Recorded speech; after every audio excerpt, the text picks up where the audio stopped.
everyone. This is the reading for May 18th. I thought I'd try something completely new today. I've been meditating a lot on this sort of uncomfortable energy. Anyone who's watched yesterday's long and kind of confusing reading can probably guess that I'm feeling a little uncomfortable with the energy that's coming through. I'm feeling a little uncomfortable with the change, because I'm the kind of person who likes to have some sort of generalized plan. I like to be prepared for the unpreparable. I like to know a little bit about what's going on. And so my morning meditation was about, I drew in this lovely archetypal cards that I've been working with today, the shadow, and they were saying that it's not enough to know about your shadow side, to know about the things that you're not comfortable with, the things you haven't developed, but that you need to, a lot of times we see our shadow side as something we need to fix, that we see, and that we're not quite recognizing that our strive for perfection, or that our strive for our striving for things to be perfect is kind of part of our shadow side. Like, we're not seeing how it all feeds into each other. So today I thought I'd try to just sort of dig into the uncomfortableness. I have in front of me the decks that I feel the least comfortable or the least familiar with working with. So I thought I'd just do a reading entirely with these decks and see what came of it. It should be fun. I hope you enjoy it.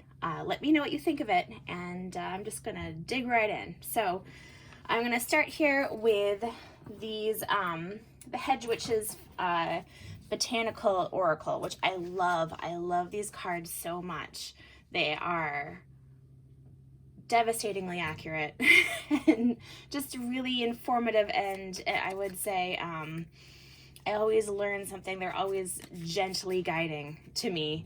But Ms. Thompson, who writes and has created these cards, usually includes a history of the usage of each botanical and usages, very tangible, useful things you can do with each of these plants. And I'm just going to draw one for our reading right now. Nurture, which is clover. Okay. And then I'm going to read more into that a little bit later, but nurture makes a lot of sense. Now here I have, these are actually just playing cards. They're little stinker, and they're kind of like Go Fish, but what I thought I'd use these were my mom's cards. She was a teacher, and recently I gave away a lot of my mom's stuff to kids in the area because it was doing no good in the attic, and it was kind of making me sad. But I did keep these because I was thinking that I could use them numerologically and animal-wise. They might have a little bit of guidance if you use them that way. So I'm going to try that today. Let's see what we come up with. I drew 6 foxes. That's interesting because the sixes in the tarot deck are, let's see, sometimes hard for me to interpret. I have issues with the balance and the out of balance feelings of, even though it's an even number, to me, the 6 of cups is about kind of nostalgia, or sometimes looking back in the past and feeling regret for things that we have lost. It can be about the 6 of Pentacles, can be about the who is giving, who is taking, who has, who doesn't. The 6 of Swords, moving on, moving to the next thing. Some positive changes in that way. And what did I skip? The 6 of Wands, the Victory card. So really the 6s could be very positive, very powerful. I'm not very strong with their numerology, so here we go. And foxes are deeply maligned, beautiful, lovely creatures. I haven't spent my whole life in the country, but much of my life I have spent in the country. I'd say maybe like half of it? I don't know. I'm not good with math either. But, they'll eat your chickens, but they are part of the balance of everything. I know that when I was about to leave the city, when I was about to move back to the country, there were a lot more foxes and coyotes and other wild dogs that were being seen in the public eye, or, you know, in the city. And that's because as building continued to take over their land, they found themselves with almost no place to be. So foxes are, that's what we're gonna have looking over us today. And then let's see, these cards are fantastic. Sometimes they can be a little uncomfortable. My mom died a few years ago, and so did a friend of mine, and she always picks the card A Mother's Love, and it's kind of one of those kind of feeling things. They can be very loving and helpful, but sometimes it can be hard to take their advice. Sometimes I have to dig deep to be like, oh my God, you're actually right. So loving energy, but sometimes difficult. A father's love, go figure. Father's love for his son or daughter never dies. The strength gained from such love is often unquantifiable, and that it can be tapped into in any time for whatever reason, whether your father is still here or has passed. A father's love is one of the strongest bonds any of us will ever experience. And being somebody with a very active and loving patriarch, loving father, that's a very positive message for me right now. But I know for a lot of people, there's, you know, sometimes we have difficulty with the things our parents taught us. Comes a time in each of our development where we examine the things our parents taught us, and we decide, oh, hey, does that apply to my life? Do I do things that way? Does that apply, and does that matter to me? Some people don't get that opportunity, or the opportunity comes a little bit later in life. You know, it doesn't happen around 18, 19, 20. It can happen a little bit later. And so we're still dealing with our issues, any issues that we might have regarding our parents and our growing up. And so really positive, nice card. And then let's see, I'm just going to do all the oracles first, and then I'm going to use this lovely mini Druids Tarot that I have. Now, the reason I chose that deck for my tarot cards today is I'm still getting used to something I really like about them, which is that instead of, it's not as framed in a Christian, a Christian way as some of the other tarots. There's the initiate, the novice, the elder of each of these elements, each of the suits, and they also have an elemental card of each of the suits that represents like the spirit or the element, the spirit of the element, I guess is a good way to put it. So it's just a different sort of sensibility, although I really like that these positions in this deck are a lot less gendered than you might find in the, you know, sort of, I'm not gonna say mainstream, but the more normal tarot decks that you might find. I think I will get to those next. I'm gonna draw one of these archetypal cards that I have discovered I love so much.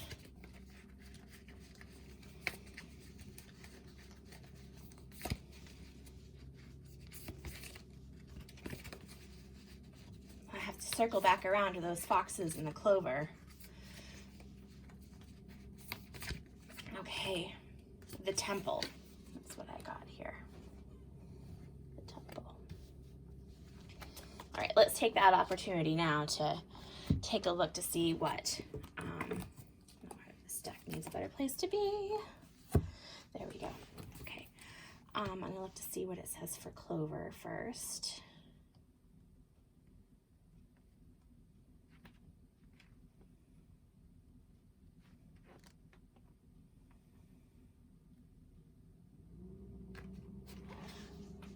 I'm going to read an excerpt as she writes a few pages on clover, which is all very useful and very informative, but I'm going to go a little bit closer to when she talks about the oracle property of this plant. Clover is a wonderful plant with sweet-smelling blossoms that are widely useful to humans, honeybees, and grazing animals of all sorts. Even in the soil in which clover grows benefits from it as it is a nitrogen fixer and restores the ground between plantings of other crops. The oracle property of this plant is nurture, as the tender sweetness of clover can remind us of how to nurture those around us and can also apply to the care and tending needed to sustain our own ideas and projects. Some situations in life require discipline, tenacity, and a strong will, and others can only be brought to fruition with encouragement and kindness. In the Tarot deck, the Queen of Pentacles embodies the nurturing sweetness of this plant, and the Four of Wands shows us the joys of a harmonious home and family. So that's very, I don't know, usually very positive.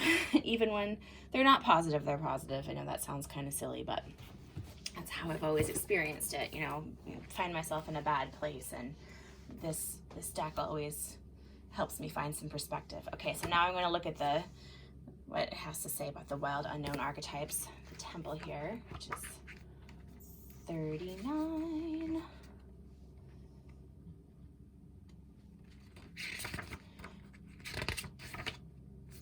The Temple. When we think of the temple, we often envision an architectural structure of a far-off land. We are quick to distance ourselves from the sacred, assuming we must expend much effort in order to arrive there. Yet the temple is a universal and omnipresent energy, accessible in the highest and lowest, richest and poorest of places. Visiting the temple might be as simple as stepping into the dappled light of the forest, slowly and sensuously kissing a lover, or closing your eyes to travel inward. This card is a call to re-examine what you pay homage to and what you reject. What you spend your time worshiping, your phone, money, material goods? What barriers do you draw between yourself and the sacred? Perhaps there is room on your altar for something new, something surprising. Offer it to the heavens. Okay. Interesting so far. I am going to draw a few of these lovely Druid's Tarot here.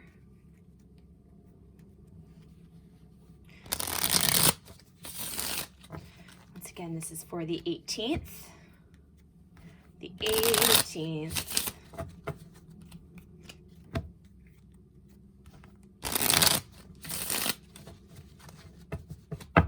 Okay, I'm just going to do simple past, present, future.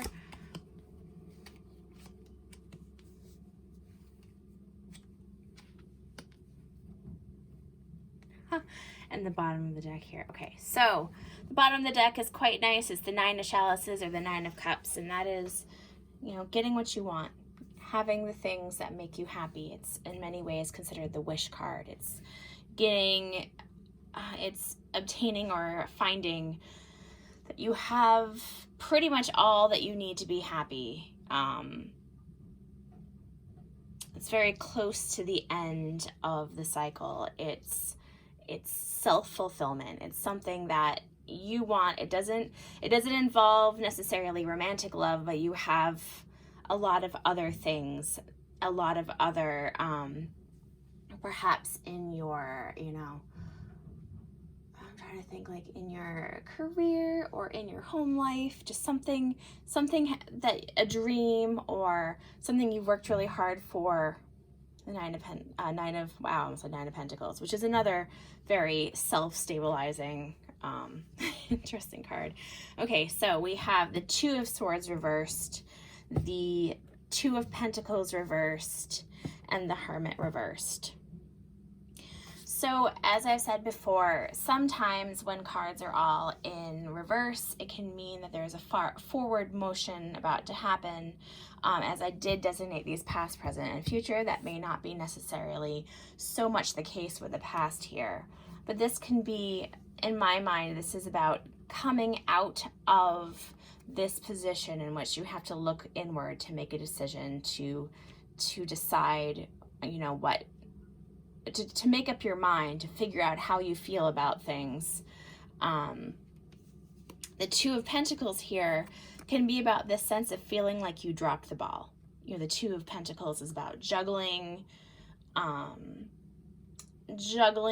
elements in your life, juggling work and school and practice and people and dogs and yourself and cleaning the house and I'm just listing things, but it could be literally juggling the things to try to keep up with things changing on you is often how it is. The Two of Pentacles can be like the beginnings of a change. When it's in reverse, it's like these elements may be feeling like they're about to come crashing to the ground, or it may feel like you're unable to juggle them in some way or another. Like things have been feeling very deeply in suspension lately.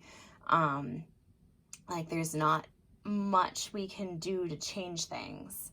But in the future, we have this Hermit reversed, which in my mind is coming out of a time of isolation. Literally, this person is just doing some work by herself. Often the Hermit is somebody who does internal work, and then once they find the answer, they shine a light forward for others. They show the way. So in reverse, it can be that active coming out of this time of self-reflection and this sort of these changes here, and having some sort of having an answer and getting what you want and being able to show the way for others. I really like that. I'm gonna put this up here too because I like it. Okay, and I'm going to draw one more card here. Ooh, one just fell out. That works out well for me.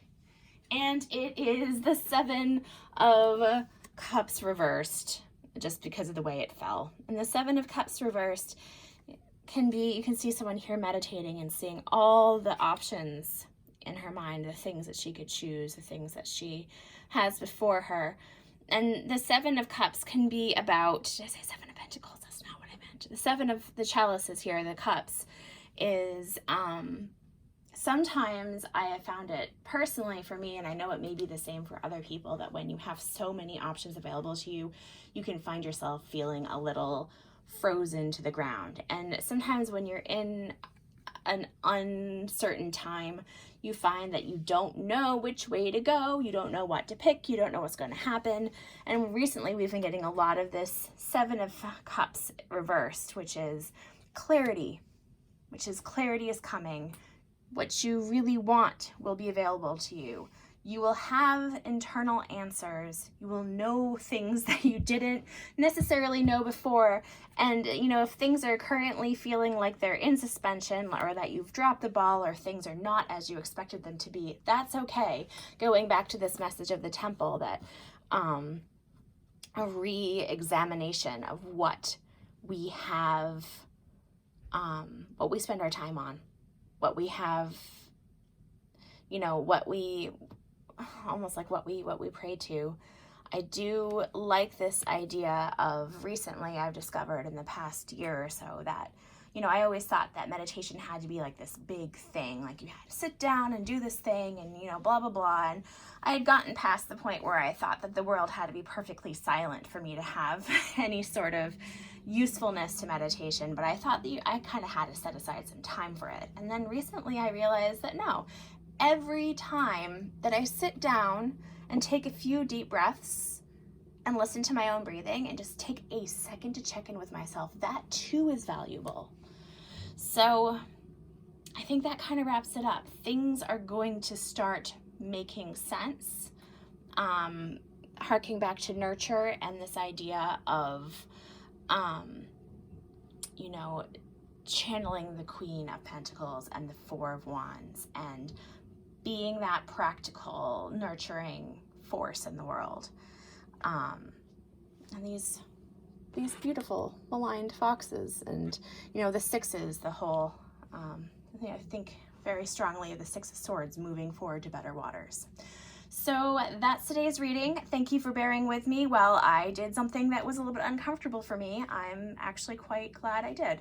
It's a nice reading. I hope you all are having a really good time with this energy. I hope you're all coming out of, you know, the dark as it may be, that this clarity is coming to you.